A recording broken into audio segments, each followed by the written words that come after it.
Halo, Assalamualaikum warahmatullahi taala wabarakatuh.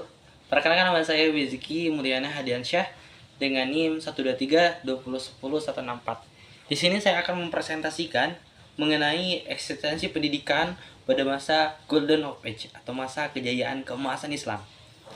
Kawan-kawan, mungkin kenapa aku mengangkat judul ini karena ada kesadaran di diri aku bahwasanya ke depan Islam bisa maju apabila sedikit menganalisis, menelanjangi bagaimana pada saat itu Islam bisa maju.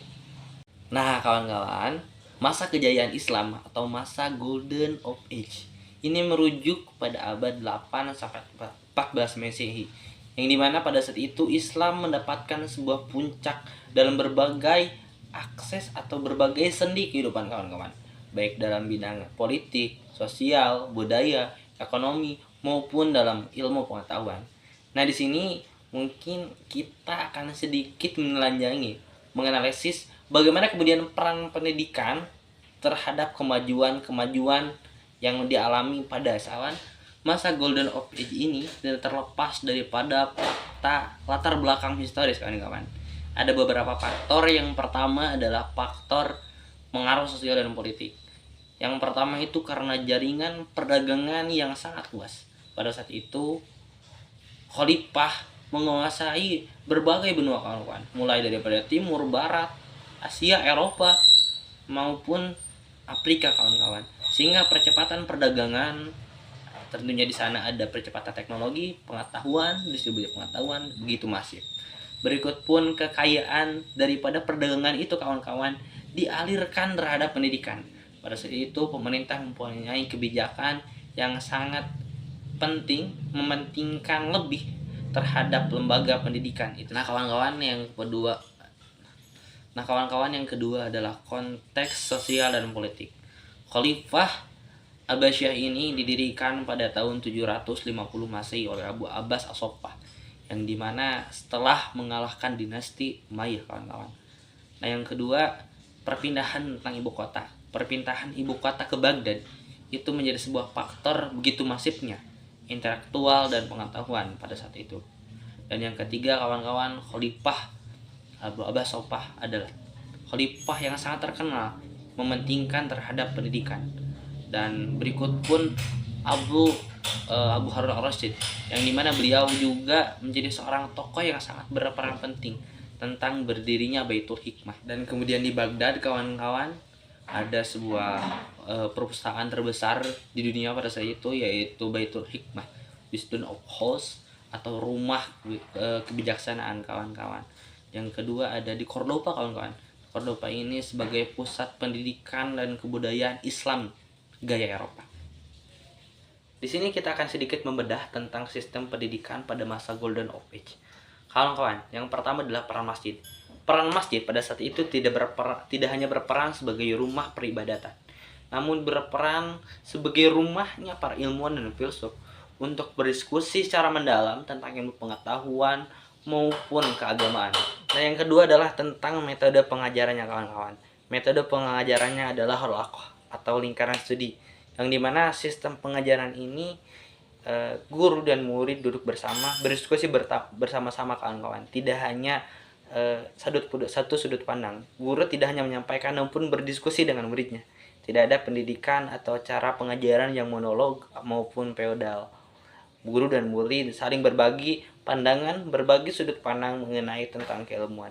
Dan yang kedua, pendidikannya bersifat inklusif dan terbuka bagi semua orang. Nah, terus kontribusi intelektual kawan-kawan. Ada beberapa tokoh cendekiawan muslim yang sangat berkontribusi tentang bidang intelektual. Yang pertama adalah Al-Farabi, maupun yang kedua adalah Al-Ghazali, yang dimana beliau itu menerjemahkan tentang berbagai manuskrip Yunani, yang dimana pada saat itu hampir punah tentang sastra-sastra Yunani. Beliau terjemahkan, revitalisasi kembali menjadi bahasa Arab. Berikut pun pemikirannya tentang filsafat maupun tasawuf. Sistem ekonomi dan perdagangan. Kawan-kawan, jaringan perdagangan yang luas dari Timur Tengah hingga Eropa dan Asia membantu penyebaran ilmu pengetahuan dan teknologi serta pertukaran barang dan ide. hingga kemudian terjadi sebuah distribusi yang sangat masif dan progresif, hingga ini menjadi salah satu faktor yang kemudian vital terhadap kemajuan Golden Age. Sistem ekonomi dan perdagangan.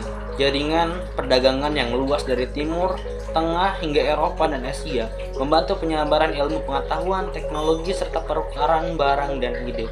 Distribusi pengetahuan, barang dan ide sangat masif, kawan-kawan. Hingga tidak heran bahwasanya pada saat itu Islam menjadi majuan. Muslim pada saat zaman keemasan Islam sangat menekankan penerapan hukum syariah dalam kehidupan sehari-hari, sangat menjaga integritas. Nilai-nilai prinsip keislaman sangat dipegang, kawan-kawan, seperti kejujuran, ketekunan, istiqomahan, dan pendidikan Islam. Pendidikan Islam pada masa keemasan memberikan kontribusi yang signifikan terhadap Renaissance Eropa.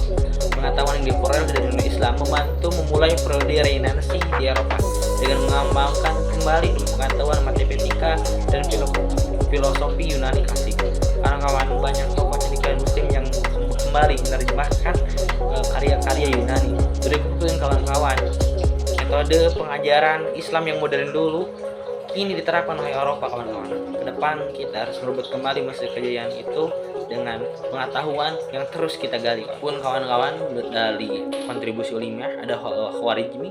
Beliau adalah tokoh yang sangat sentral dan vital dalam pengembangan aljabar dan metode numerik yang memainkan peran penting dalam perkembangan matematika. Artificial intelligence sekarang itu awalnya pada dasarnya adalah muncul daripada Khwarizmi, seorang cendekiawan Muslim bapak matematika. Dan selanjutnya adalah Al-Battani. Beliau adalah orang cendekiawan Muslim yang sangat berkontribusi dalam bidang astronomi, meliputi penemuan tentang pergerakan bintang, planet, serta pengembangan alat astronomi seperti astrolabe. Tentunya banyak tokoh Islam masuk Golden Age. Yang pertama ada Ibn Sina. Beliau menulis buku dengan judul The Canon of Medicine, sebuah ensiklopedia medis yang menjadi rujukan utama kedokteran di Eropa berabad-abad. Berikutnya adalah Rabi, kawan-kawan, dikenal sebagai ahli kimia dan dokter terbesar pada zamannya, menyumbangkan pengetahuan dan bidang kedokteran dan farmasi. Tentunya masih banyak tokoh-tokoh keislaman Golden Age pada saat itu, kawan-kawan, yang sangat berkontribusi yang menjadi rujukan bangsa Eropa sekarang, seperti Umar Al-Khayyam, Ibn Rus, Al-Kindi, dan seterusnya.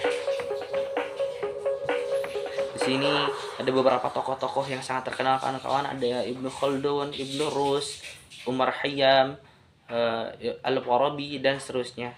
Ini menjadi sebuah harapan ke depan bahwasanya ilmu pengetahuan, peradaban akan kembali direbut oleh Islam. Mungkin sekian dari saya. Mohon maaf atas segala kekurangan dan maupun kesalahan kata. Assalamualaikum warahmatullahi wabarakatuh.